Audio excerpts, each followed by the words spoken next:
మన ముకుంద జ్యువెలర్స్ లో కాసుల పేరు festival flats 9.99% of on VA కాసుల పేరు జ్యువెలర్స్ నూతన బ్రాంచెస్ జూబ్లీ హిల్స్ మరియు వైజాగ్ లో అతి త్వరలో ప్రారంభం. జనసేన ఎమ్మెల్యే అరవ శ్రీధర్ అసెంబ్లీకి రావడంపై సస్పెన్స్ నెలకొంది. పంచాయతీరాజ్ శాఖ ఉద్యోగినిపై లైంగిక వేధింపులకు సంబంధించి ఆయన ఆరోపణలు ఎదుర్కొంటున్నారు. దీంతో అధిష్టానం ఆయన్ను పార్టీ కార్యక్రమాలకు దూరంగా ఉండాలని ఆదేశించింది. ఈ నేపథ్యంలో అరవ శ్రీధర్ అసెంబ్లీకి వస్తాడా లేదా అనే విషయంపై ప్రచారం జోరందుకుంది. అయితే మంగళవారం సాయంత్రమే ఆయన విజయవాడకు వచ్చిన శ్రీధర్ అసెంబ్లీకి ముఖం చాటేయడంతో ఆయన ఎపిసోడ్ మరోసారి చర్చల్లో నలుగుతోంది. అన్నమయ్య జిల్లా రైల్వే కోడూరు జనసేన ఎమ్మెల్యే అరవ శ్రీధర్ పై వస్తున్న లైంగిక వేధింపుల ఆరోపణలు ఆంధ్రప్రదేశ్లో తీవ్ర కలకలం రేపుతున్నాయి. ఈ వ్యవహారంపై రాష్ట్ర మహిళా కమిషన్ చైర్పర్సన్ రాయపాటి శైలజ ఇప్పటికే స్పందించి బాధితురాలితో ఫోన్లో మాట్లాడి పూర్తి వివరాలు సేకరించారు. ఓ ప్రభుత్వ ఉద్యోగిని అరవ శ్రీధర్ పై అత్యంత తీవ్రమైన ఆరోపణలు చేశారు. తనను భయపెట్టి గత ఏడాది కాలంగా ఆయన లైంగిక దాడికి పాల్పడుతున్నారని ఆమె పేర్కొన్నారు. తన కోరిక తీర్చకపోతే ఆమె 3 ఏళ్ల కొడుకును చంపేస్తారని ఎమ్మెల్యే బెదిరించారని, ఈ క్రమంలో తాను గర్భావతిని కాగా దాదాపు 5 సార్లు బలవంతంగా అబార్షన్ చేయించారని ఆమె వాపోయారు. అంతేకాకుండా తన భర్తకు విడాకులు ఇవ్వాలని కూడా ఎమ్మెల్యే ఒత్తిడి తెచ్చారని, తాను లొంగకపోవడంతో వేధింపులు మితిమీరాయని ఆమె ఆవేదన వ్యక్తం చేశారు. ఈ ఘటనపై ఏపీ మహిళా కమిషన్ చైర్పర్సన్ రాయపాటి శైలజ బాధితురాలికి భరోసా ఇచ్చారు. ఫోన్ ద్వారా ఆమెతో మాట్లాడి ఘటనకు సంబంధించిన పూర్తి వివరాలు తెలుసుకున్నారు. ఈ వ్యవహారంపై సమగ్ర విచారణ చేపట్టి బాధ్యులపై కఠిన చర్యలు తీసుకుంటామని, మహిళల భద్రత విషయంలో రాజీ పడే ప్రసక్తే లేదని ఆమె స్పష్టం చేశారు. ఈ నేపథ్యంలో బాధిత మహిళ మరో వీడియో విడుదల చేశారు.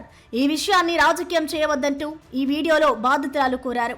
జనసేన అధినేత డిప్యూటీ సీఎం పవన్ కళ్యాణ్ ప్రతిష్టకు భంగం కలిగించవద్దంటూ కోరారు.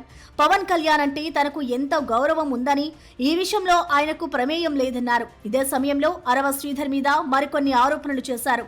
అధికారం, డబ్బుతో తనకు లోబరుచుకోవాలని చూస్తున్నారని, తన వ్యక్తిత్వాన్ని దెబ్బతీసే ప్రయత్నం జరుగుతుందని ఆరోపించారు. వాస్తవాలు వెలుగులోకి రావాలంటే అరవ శ్రీధర్ తన ఫోన్లోని డేటాను పరిశీలిస్తే నిజాలు తెలుస్తాయంటూ సంచలన వ్యాఖ్యలు చేశారు. అప్పటికే అరవ శ్రీధర్ పై వచ్చిన ఆరోపణలను సీరియస్ గా తీసుకున్న జనసేన విచారణకు త్రిసభ్య కమిటీని నియమించింది. ఆయన్ని పార్టీ వ్యవహారాలకు దూరంగా ఉండాలని ఆదేశించింది. మరోవైపు Janasena party general body meeting లోనూ అరవ శ్రీధర్ వ్యవహారం చర్చ జరిగింది. ఈ విషయం మీద డిప్యూటీ సీఎం జనసేన అధినేత పవన్ కళ్యాణ్ సీరియస్ అయ్యారు. ఈ నేపథ్యంలో విచారణ కమిటీ ముందు హాజరై వివరణ ఇవ్వాల్సిందిగా అరవ శ్రీధర్ ను జనసేన అధిష్టానం ఆదేశించింది. ఆ క్రమంలో రైల్వే కోడూరు ఎమ్మెల్యే విచారణ కమిటీ ముందు హాజరయ్యారు. అయితే సమావేశం మధ్యలోనే ఎమ్మెల్యే అరవ శ్రీధర్ బయటకు వచ్చేసినట్లు తెలిసింది. బయట విలేకరులతో మాట్లాడుతూ ఇది తన వ్యక్తిగత విషయమని, పార్టీకి ముడిపెట్టవద్దని కోరారు. ఈ అంశంలో తన వాదనను ఆధారాలతో సహా కమిటీని అందించాలని, కమిటీ నిర్ణయం మేరకు నడుచుకుంటారని స్పష్టం చేశారు. తన వివరణ మొత్తం అధిష్టానానికి చెప్పినట్లు అరవ శ్రీధర్ తెలిపారు. అన్ని వివరాలు సమర్పించాలని, పార్టీ నిర్ణయం తీసుకుంటుందంటూ అక్కడి నుంచి వెళ్లిపోయారు.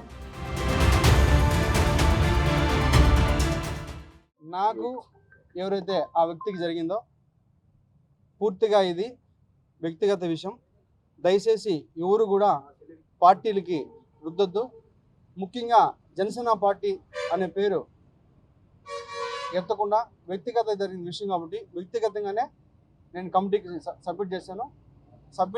కమిటీ ఏదైతే మన పార్టీ చెప్తుందో అదేవిధంగా పార్టీ కూడా నాకు చెప్తారో ఆ చెప్పిన తర్వాతే నేను ముందుకెళ్తాను.